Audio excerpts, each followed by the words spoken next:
로마서 3장 10절에서 12절의 말씀. 오늘은 말씀이 많지 않으므로 여러분과 함께 한 목소리로 이 말씀을 읽었으면 좋겠습니다.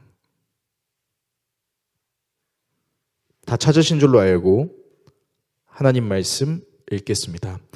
기록된 바 의인은 없나니 하나도 없으며 깨닫는 자도 없고 하나님을 찾는 자도 없고 다 치우쳐 함께 무익하게 되고 선을 행하는 자는 없나니 하나도 없도다. 아멘. 오늘 여러분과 함께 모두를 위한 복음 13번째 시간, 하나님의 말씀을 완벽하게 지킬 수 없는 인간의 한계라는 주제로 하나님 말씀 나누도록 하겠습니다. 지난주 여러분과 모두를 위한 복음 12주차 거짓 증거와 탐심의 이유라는 주제로 말씀을 나눴는데요. 잠시 지난주 내용을 복습하자면 9계명은 단순히 거짓말을 하지 말라는 계명이라기보다는 정확하게는 거짓 증언을 하지 말라는 계명, 그리고 그 거짓 증언을 하는 것을 넘어서 타인의 명예를 실추시키거나 깎아내리지 말아야 한다라는 계명임을, 10계명은 내가 가진 것을 만족하지 못함과 동시에 타인의 것을 내 것으로 만들려고 하는 그 욕망을 경계해야 되는 계명임을, 이 9계명과 10계명 두 계명 안에는 교만이라는 공통점이 있을 수 있음을 함께 나눴습니다.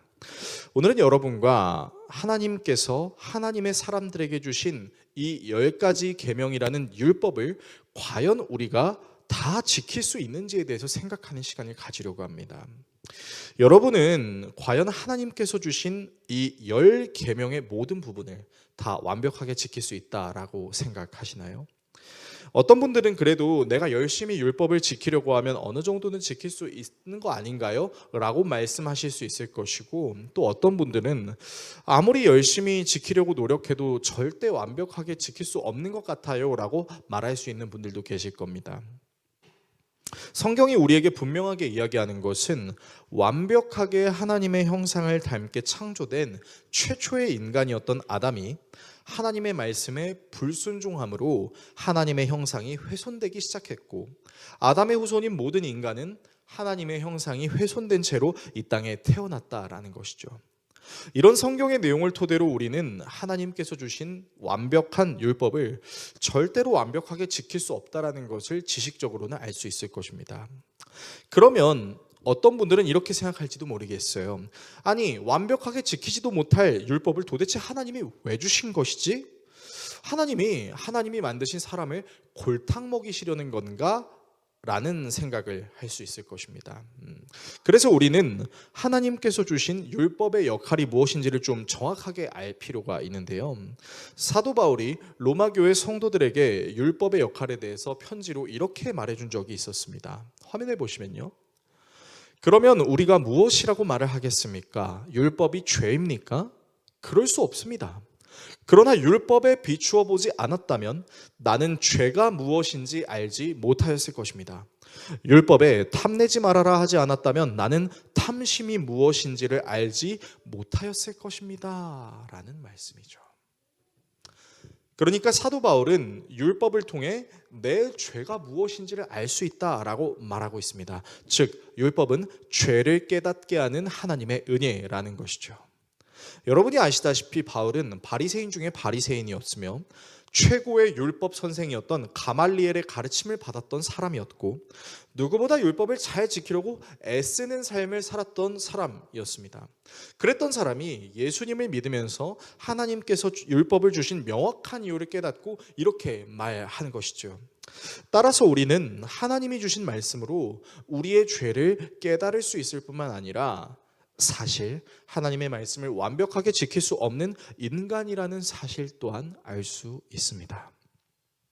오늘은 그래서 하나님의 말씀을 완벽하게 지킬 수 없는 이 한계에 대해서 생각하는 시간을 가지려고 합니다. 다음의 내용을 살펴보려는데요. 먼저 타고나는 죄에 대해서 살펴보겠습니다. 그리고 선처럼 보이는 죄에 대해서 살펴보겠습니다. 마지막으로 현실에서 죄의 문제를 직시하는 것에 대해서 살펴보겠습니다.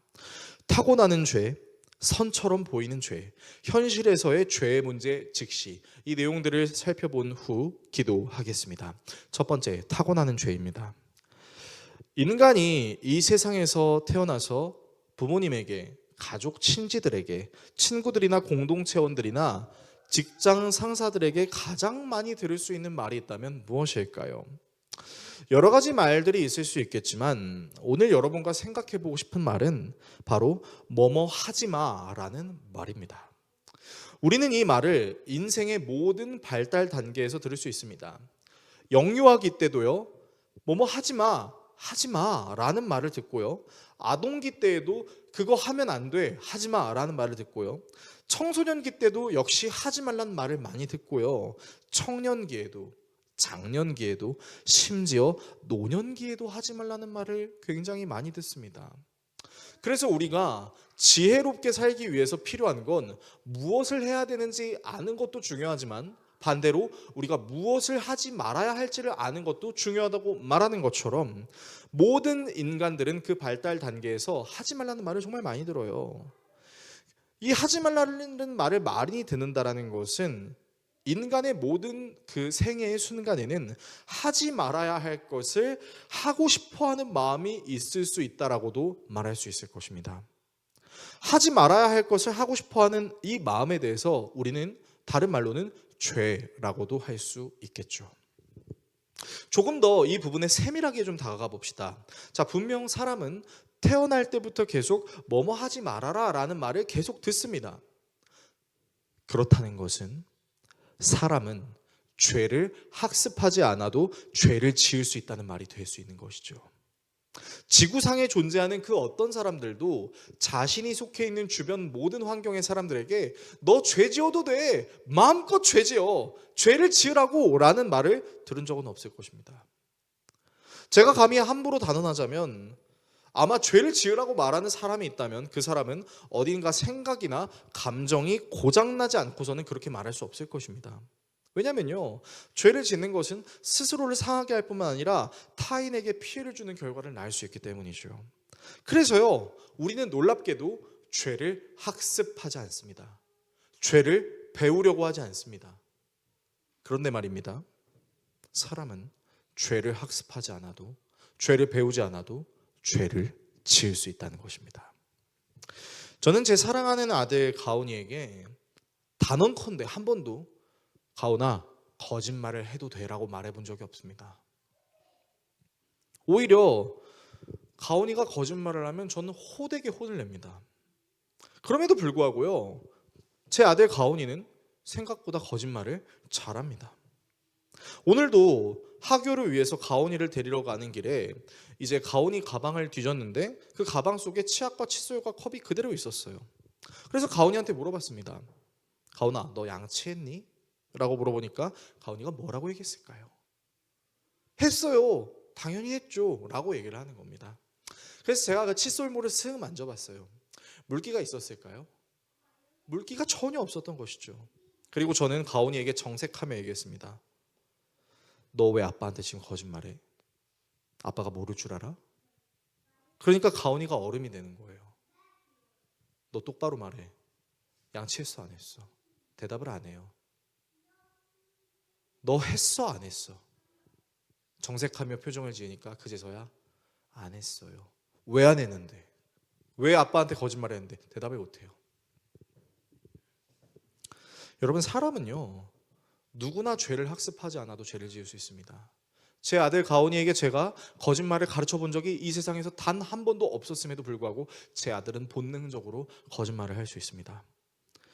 즉, 누구나 죄를 지을 수 있는 기질과 성향을 가지고 있다라고 말할 수도 있을 것이죠. 그래서 우리는 진리의 하나님의 말씀을 알고 있는 지식이 있다 하더라도 그 지식을 우리의 행동으로 완벽하게 구현하지 못할 수 있는 연약함이 있다는 것을 우리는 알아야 한다는 것입니다. 두 번째, 선처럼 보이는 죄입니다. 이렇게 하나님의 말씀을 완전하게 지킬 수 없는 한계가 있다 하더라도 그럼에도 불구하고 하나님을 믿는 많은 사람들이 절대 방종하지 않고 어떻게든 하나님의 말씀을 지키기 위해 최선을 다합니다. 하나님이 나의 어떤 모습을 기뻐하실지를 생각하면서 우리의 말과 행동을 조심할 뿐만 아니라 이웃사랑을 실천하기 위해서 선을 행하기도 하는 것이죠. 그런데 말입니다, 하나님을 생각하며 이웃을 생각하며 선을 행하려고 하는 우리의 모습 안에도 어쩌면 죄가 있을 수 있다는 사실, 혹시 여러분들은 알고 계신가요? 성경에서는 하나님을 경외하는 바리새인들의 모습 속에 감추어진 의도를 밝히시는 예수님의 말씀을 다루는 장면이 있습니다. 바로 산상수훈, 산에서 많은 사람들을 가르치셨던 그 설교의 내용에서 예수님께서는 하나님을 예배하는 행위를 통해 사실은 자기들의 의를 높이는 바리새인들의 외식을 적나라하게 드러내시는데요. 하나님의 말씀을 가르치고 전하는 이 바리새인들의 행동 안에는 하나님께 보이려고 하는 것이 아니라 사람에게 보이려고 하는 것이 있는데, 바로 그들이 그 시대의 당시 대표적으로 행동했던 세 가지의 선, 바로 구제, 기도, 금식, 바로 이것이 그랬다는 것입니다. 연약한 사람을 위해서 구제하는 행위를 일부러 많은 사람들이 보는 자리에서 티를 냅니다. 기도를 할 때도 큰 거리 주변에서 큰 소리로 기도의 티를 내는 것이죠. 금식을 할 때에도 배고프고 야윈 모습으로 티를 내는 것입니다. 자, 하나님을 향해서 이 구제와 기도와 금식을 행하고 있지만 실상은 사람들에게 자신의 모습을 보여주는 것이죠. 그리고요, 이런 행위들은 사실 바리새인만 하는 것이 아니라 이 세상에 살고 있는 우리 모두가 할 수 있는 행위고, 심지어는 지금 하나님의 말씀을 증거하고 있는 저 자신조차도 하나님을 섬기는 행위로 사람의 마음을 얻으려고 할 수 있음을 여러분들께 말씀드리려고 합니다. 제가 아내와 연애를 하고 있었을 때 있었던 일이었어요. 아내랑 연애를 하면서 버킷리스트를 하나씩 만들어서 그것을 함께 하나씩 해내는 재미를 누렸던 적이 있었는데요. 그 버킷리스트 중에 하나가 뭐였냐면 여자친구와 같이 찬양 집회나 사경회 같은 곳에 가서 예배하는 것이었습니다. 사실 아내와 함께 다니고 있었던 본 교회에서 연애를 하는 것을 밝힐 수 없었어요. 그래서 실제로 저랑 제 아내는 아무도 모르게 비밀 연애를 꽤 오래 했습니다. 그리고 나중에 이제 더 이상 비밀로 하는 게 좀 부끄러워서 공동체원들에게 우리 사실 연애해라고 하니까 입이 떡 벌어져서 아무 말도 하지 못했던 그 공동체원들의 얼굴이 지금도 선해요. 어쨌거나 아내와 저는 우리의 연애 사실을 드러내면서 예배할 수 있는 그 사경회나 찬양 집회 같은 곳을 이제 찾아갔던 적이 있었는데요. 거기서 저는 놀랍게도 저의 신앙 행위를 통해 여자친구에게 저를 어필하는 행위를 해버리고 맙니다. 자, 무슨 말이냐면요. 자, 찬양을 할 때 손을 드는 겁니다. 손을 들고 눈을 감고 한 가슴에는 손을 얹고 이러고 찬양을 하는 거예요. 그러면서 이렇게 생각하는 거죠. 내 찬양하는 모습을 내 여자친구가 어떻게 볼까? 기도하는 시간에, 통성 기도의 시간에 주여 외치고 기도합니다. 그러면서 이 내 기도의 모습을 내 여자친구가 어떻게 보고 있을까를 생각합니다. 다소곳이 두 손을 모아 하나님께 기도하는 모습을 의도적으로 여자친구를 향해 방향을 하면서 내 기도의 모습을 내 여자친구가 어떻게 볼까를 상상합니다. 마음속으로 이렇게 생각하는 거죠. 아, 내 남자친구가 정말 하나님을 사랑하고 신실하게 예배하는 사람이구나, 너무 좋다라는 생각을 하지는 않을까라는 기대감을 가지고 말이죠.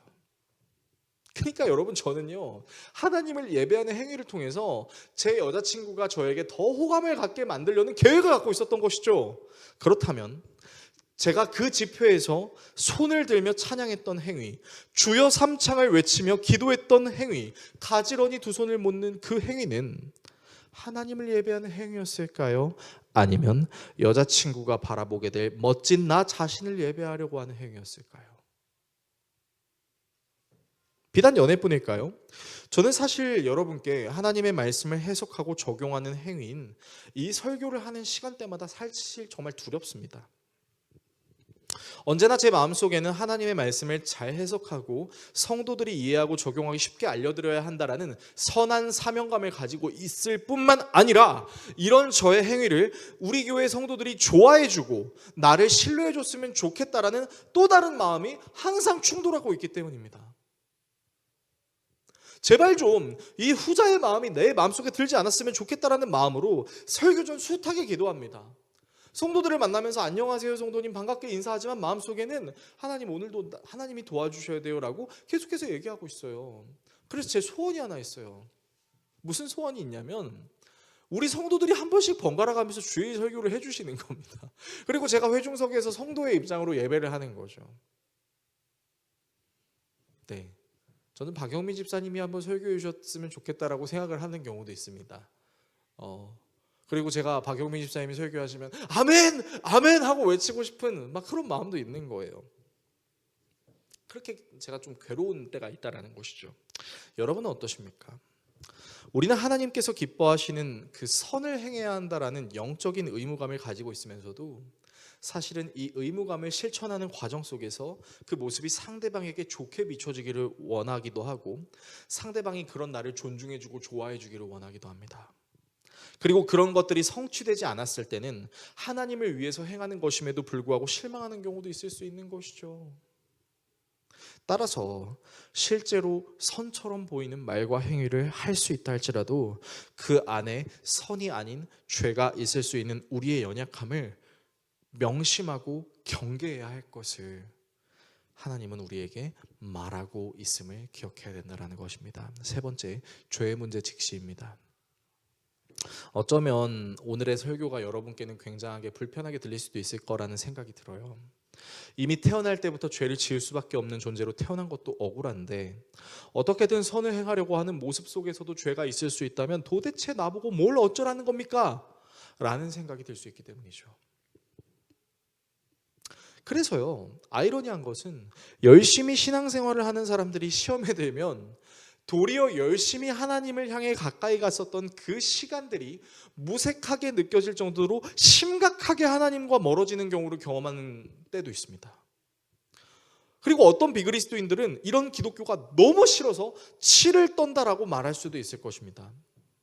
그런데 말입니다, 어쩌면 우리는 비단 그리스도인들뿐만 아니라 비그리스도인들도 많이 있는 이 세상 속에서 죄를 짓고 싶어하는 성향을, 선행을 하려고 하면서도 그 안에 온전한 선이 없을 수 있다는 것을 이 일상 속에서 겪고 있을지도 모르겠습니다. 몇 가지 예를 좀 들어서 설명해 드릴게요. 어떤 공사 중인 현장에 간이 신호등이 있었습니다.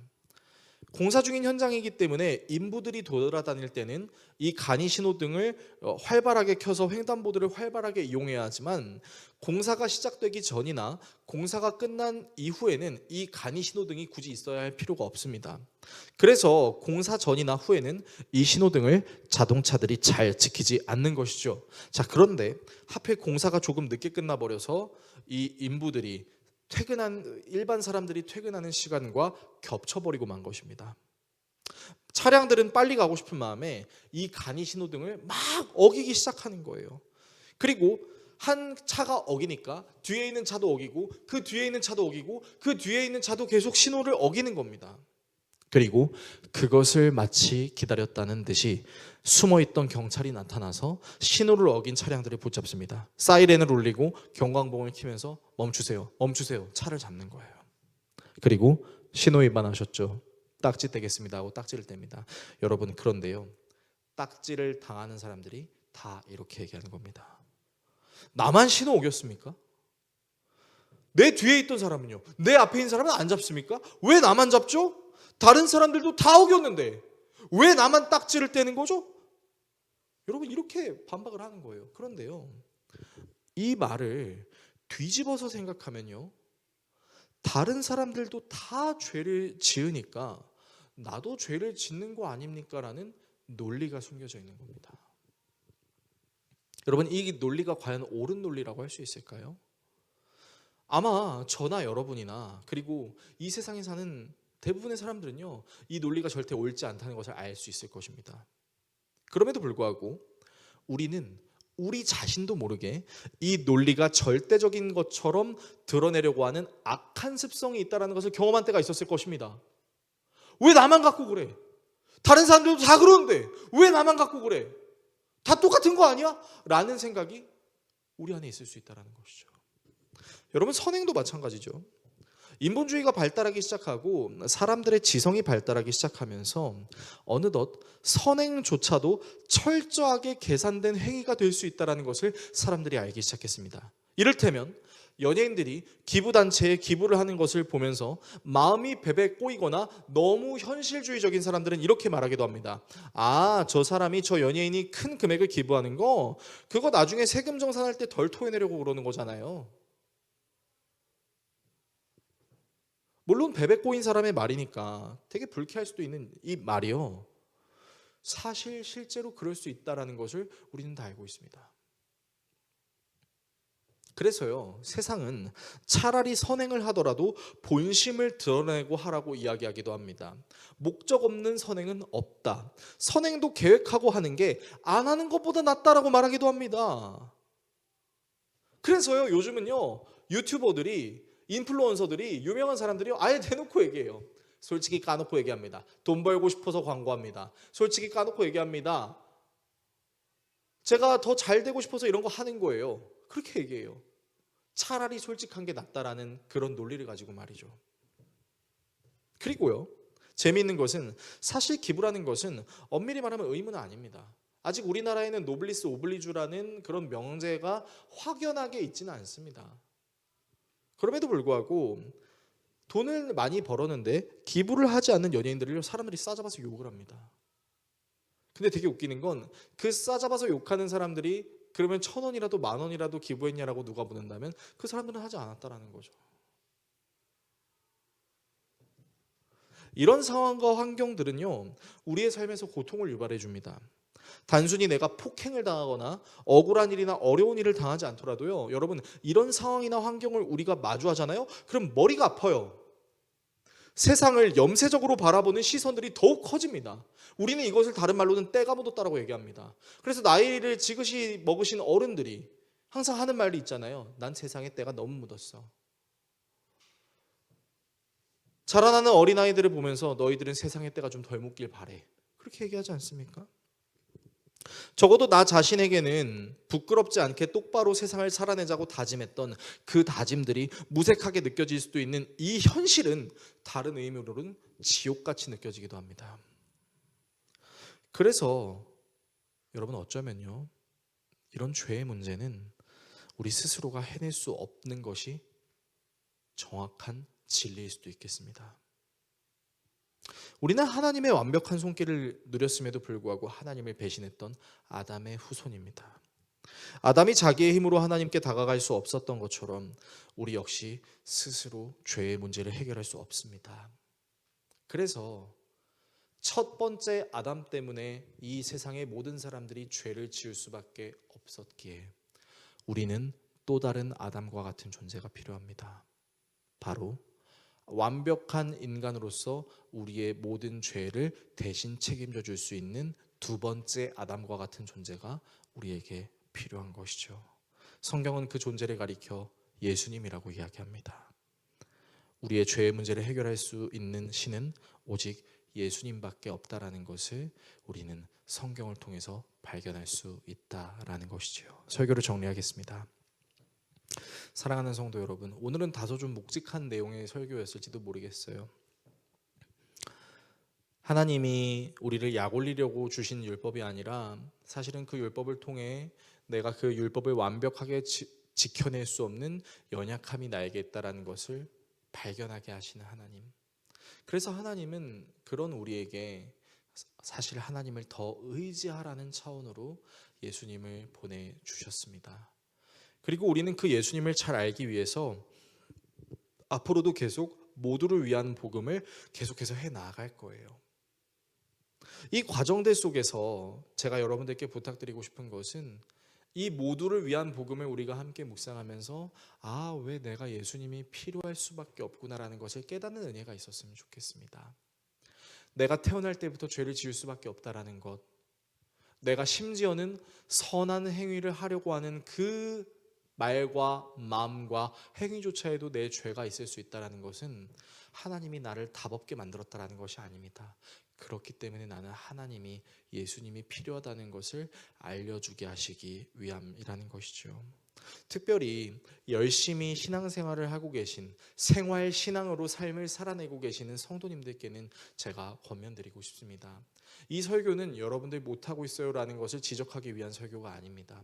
그렇기에 우리는 우리의 열심 안에도 주님의 은혜가 필요한 것을 잊지 말아야 한다라는 새로운 리프레시, 잊지 말아야 될 것을 다짐하며 기억하는 확고한 은혜의 시간이라는 것을 우리가 기억해야 될 필요가 있을 것입니다.